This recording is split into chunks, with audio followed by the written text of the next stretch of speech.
Hey guys, what if here? I just want to talk about the 2017 Auto Club race for the Xfinity Series and the Monster Energy NASCAR Cup Series. Um, as you already know, I'm already clumping in the Xfinity and the Cup thing together just because I didn't think there was a whole lot to talk about the Xfinity race. So I just thought, let's just throw them all together into one video instead. So I'll talk about the Xfinity one real quick. Overall, the race itself was really freaking good. I don't even know like what more to add to it. It was honestly amazing from just the entire thing, just racing all throughout the pack. The package they have for the Xfinity series is so damn good. It's literally outclassing every single Cup race week after week, and it's something I would not even think would be possible if I were to tell myself this a year ago, because it was a fantastic race. A lot of multiple grooves. Auto Club, I mean, even Auto Club, even at its worst package, it still provides some good racing. But when you have a good package and just the track itself, and it provided some really fucking awesome racing. The only thing that takes it back is just the Cup guys ruining it, just being there. That's the only thing that killed it. It was gonna, like, honestly, it would have been like a straight out 10 out of 10 for me. But the Cup guys and everything, just that hurts a little bit, because it's just like they still, again, like, they shouldn't really be there. I've been like I say that like every freaking week, but that's like a minor complaint out of everything, all things considered, because the racing itself was really damn good, even if Cup guys were leading the entire time. And fun fact, only 3 laps were led by Xfinity Series regulars. 2 by Jeremy Clemens. Two by Jeremy Clemens and 1 from William Byron. So 3 laps led from the Series regulars compared to the 122 for the Cup guys. So just want to put things into perspective, and that's another example. Like, honestly, it's been like that always with that. Like, in terms of, like, the percentage of, like, regulars, how much they lead compared to the Cup guys. It's like I just thought I should throw it out there, because I was looking at that today. So the real winner of the race really should be William Byron, because he was the highest finishing regular. So good job for him. Just a couple each thing. It took it down to like a 9 out of 10 for me. Overall, really, really good racing. Fantastic throughout the pack. Matt Tifft sucked again, by the way. Just thought I should bring that up. He spun out, so he's stupid. I hate Matt Tifft. But yeah, he spun himself out again for no good reason. Solid Xfinity race, honestly. It's just week after week, the series is continuing to impress me with just how damn good the racing is. So that's the Xfinity series in a nutshell. As for the Cup series, it wasn't anywhere near as good as the Xfinity one. It was still good. Even Auto Club at its absolute worst in terms of like the package and everything over the years, like, it still will provide some pretty decent racing. And it just seemed like everywhere else there was just lots of passing and battles throughout the field. But whoever got in the lead, they were gone. Nobody could seem like to catch them. It's even with the Auto Club being amazing as it is, the clean air was just way too OP again. And it's way better than Phoenix, way better than Las Vegas. It's not saying much, but it is. The first segment, not a whole. There was pit strategy, but that didn't really amount to much. So it's like not a whole lot happened throughout the entire race. Just the restart, the first lap of the race was interesting, because Denny didn't go, and it log jammed like 3 people, and that was one noteworthy thing that happened. That's one thing. Segment 2 was more the same, and then segment 3 with honestly like the last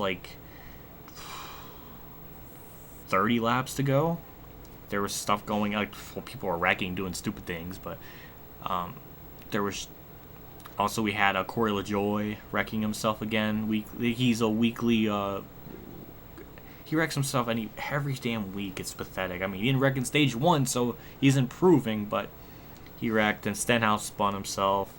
Just a lot of just derps from just people. Just stuff like that.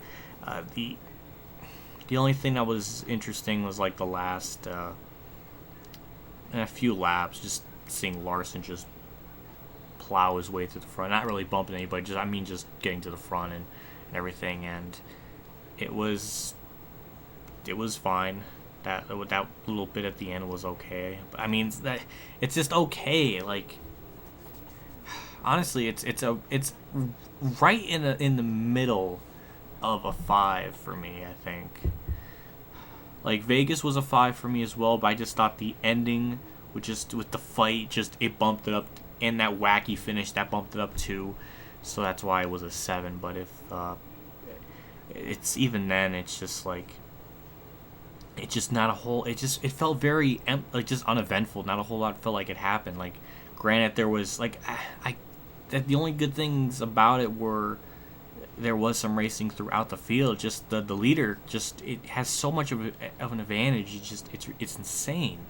Every week now it's been like that. I mean, some races are worse than others with that, but I think there was one legitimate pass for the lead the entire time. Whoever got the lead on restarts, they were gone every time.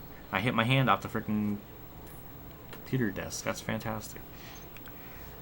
But it's like if Truex got a good restart and was first, he would just pull away to like 4 seconds. If Larson got a good restart and he was first, he was gone for good. Like, it just... Pit road became more of a battle for position and everything than anything. It's like it shouldn't be like 100% the case for that. So that it's frustrating because, like, when there's probably more passes when pit road is the most interesting part of the entire race, then something isn't right. I don't know. This package honestly it's starting to feel like a 2015 season all over again. Like, it's I don't know. It's just, I don't know. I'm glad Larson won. I mean, finally he didn't choke, so that was nice. So I'm happy with that. I like Larson, so that was cool.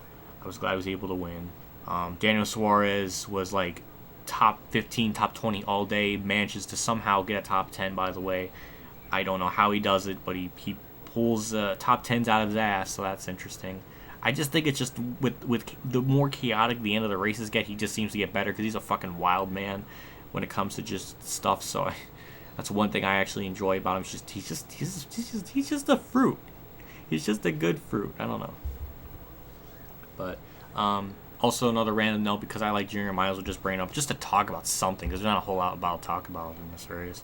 I just find it funny when Junior was just talking about earlier in the season, where it's just like, I'm so rejuvenated, I feel better than ever, and then here this season he's not doing shit. He's just like underperforming so fucking hard. It's embarrassing. So that's funny. I don't know. He was like 28th in practice, and fucking like Landon Castle was doing better. It's like, what in the fuck? Like, I don't know. It just, I can't buy it. I can't buy him saying, I feel better. I feel rejuvenated, and I never felt better. And it's like, well, if that's the case, then you should be running better. Wouldn't that make sense? I don't fucking know. He's been just underperforming so much recently. It's embarrassing. So just thought it was worth noting. I'm running out of things to talk about. This race it just felt very uneventful. You could honestly just watch like the last segment or last stage, and there you go. Like, not even like the last 8 laps, maybe like the last 40 or something. And yeah, it just felt like an empty, nothing race. And I was expecting too much, because Autoclip always provides really good, always nutty shit going on. So I was maybe expecting that. I don't know. I mean, I noticed Chase Elliott pitting on like the last caution, and I thought maybe he would mow his way up to the front, do really well, but it didn't seem like it was happening. So I was surprised that strategy didn't work. So that was interesting. I honestly thought I would have done something, but I guess not. But Brad ends up getting second, so I don't know how he does it. Was in an incident, he spun early in the race and rebounded second, so that's cool. I mean, it's just not a whole lot worth mentioning. I mean, I've seen way worse, obviously. I mean, I've seen way worse races, but this was just should I give it a 5? I don't even know. I'll give it a 5. It's right in the middle of the road, about the same as Vegas, minus the nutty finish in the fight. So it's kind of almost in that same level. I don't know. It really felt like that. I don't know. Maybe a 6. Maybe a 6 because there was like actual racing throughout the field. I guess a 6. I think a 6 is fair enough. Anyways, that's it for this video. I really not a whole lot else to say. I'm like, you could even tell I'm just struggling to figure out what the hell to talk about.